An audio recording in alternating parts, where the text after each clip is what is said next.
On the 24th of February, Russian President Vladimir Putin ordered his troops to invade Ukraine. The European Union, as well as its member states, reacted swiftly and adopted a wide range of sanctions, targeting the Russian government, financial institutions, state-owned companies, as well as President Putin and his inner circle.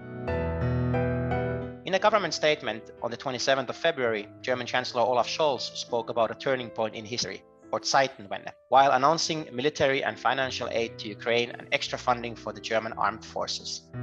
These are major shifts in German foreign defense policy. In this short series, Views on Russia's attack on Ukraine, we see how countries around the world are reacting to the war in Europe. My name is Janne Leino, and I work for the Konrad Adenauer Foundation's Multinational Development Policy Dialogue in Brussels. For today's discussion, I'm delighted to greet Konrad Adenauer Foundation's Program Director from the Sahel region, Mr. Ulf Laessing. Hello, Ulf. Hello, thanks for having me. You're located in the Sahel region, based in Mali. How have the countries there reacted on the war in Ukraine? There hasn't been any official reaction. People talk a bit about the war on the street, but generally the conflict is too far away. Most people are, busy making ends meet. It's one of the poorest regions in the world, and so it's not much of a big issue here at the moment. That war is too far away for many people here. We've read in Europe that Russia is also being active in the Sahel region. We have had reports about Wagner soldiers based in Mali, for example. How do you see Russia's influence in the region? Is it a player there? Yeah, definitely. Since Mali's independence in 1960, Russia or the Soviet Union has been a military partner. There's many Malian soldiers who've graduated from Soviet or Russian military academies. So there has been always this relation there. And most recently, Russia has expanded its activities here, especially in Mali. They signed several military agreements with the government to deliver military helicopters and trainers. And there's also talk about Wagner mercenaries being on the ground. So it's part of a push from Russia to expand its foothold in Africa. They're already very active in the Central African Republic, where you have Wagner mercenaries, and I guess they saw an opportunity to take away another country from the French, which used to be the dominant player. They're now pulling out their soldiers because they're infuriated that Mali signed an agreement with Russia and possibly Wagner soldiers. How is it in the people there? Are people more Western oriented, more Russian oriented? Is it in the news? It's a bit in the news. I mean, there's generally a pro-Russia sentiment, especially in Mali, but that's not because people are really kind of linked to Russia or have a special relationship. It's just because there's a very strong anti-French sentiment.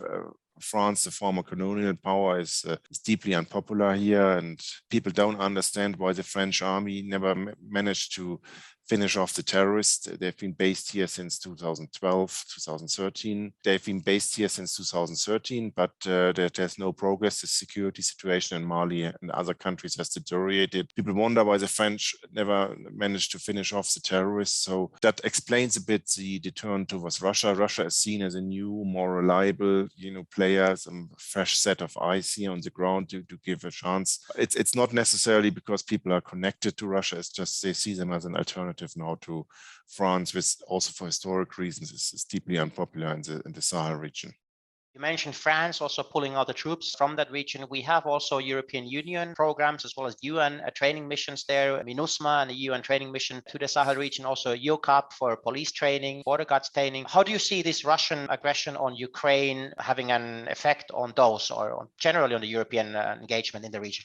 Reaffirm to Europeans that the Russians mean business here. So there has been a debate among European players whether we should also move out of Mali after the French decided to withdraw their troops as a direct result of the Russian, expanding their activities here. But I think now the debate is shifting a bit. You could see the results. Russia mentioned to divide the West with very little activity, with just sending a few hundred soldiers or trainers. They managed to provoke a sudden exit of the French and divide the West.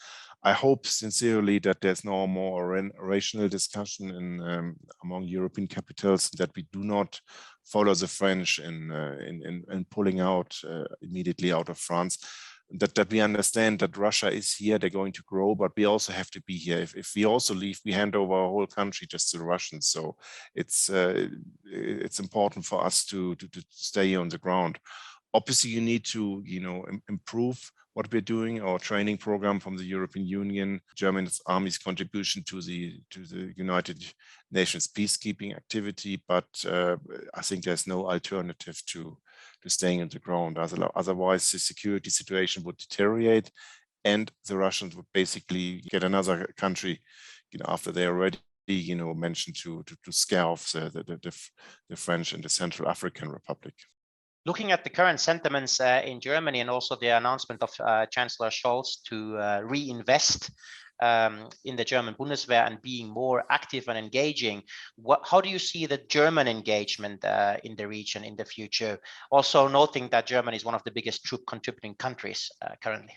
Right now, there's a debate whether the German army and the other European, partners, United Nations peacekeeping operation can continue operating here, because the French, they were the only ones who were fighting. They provided aerial surveillance, and obviously, Germany and other countries with their limited mandate can't do that. So the whole mission is a bit under a question mark. I still hope we find a way to stay here, to find a way to stay on the ground. One should not forget that a lot of development projects depend on the presence of the German army being in northern Mali. If we pulled out, there would be much more poverty, because the German development agency GIZ could not implement many more programs in the north. So there's really a reason to have a cool head, think how we can work out a way to stay here, and then look at an exit strategy at some point. But we shouldn't rush out of the country like the French. That would only damage our reputation and play into the hands of the Russians. Thank you very much for this input, Ulf. I wish you all the best in Bamako. Dear listeners, please remember to follow us on Twitter, LinkedIn, and Facebook for updates and more countries in the series Views on Russian Aggressions on Ukraine.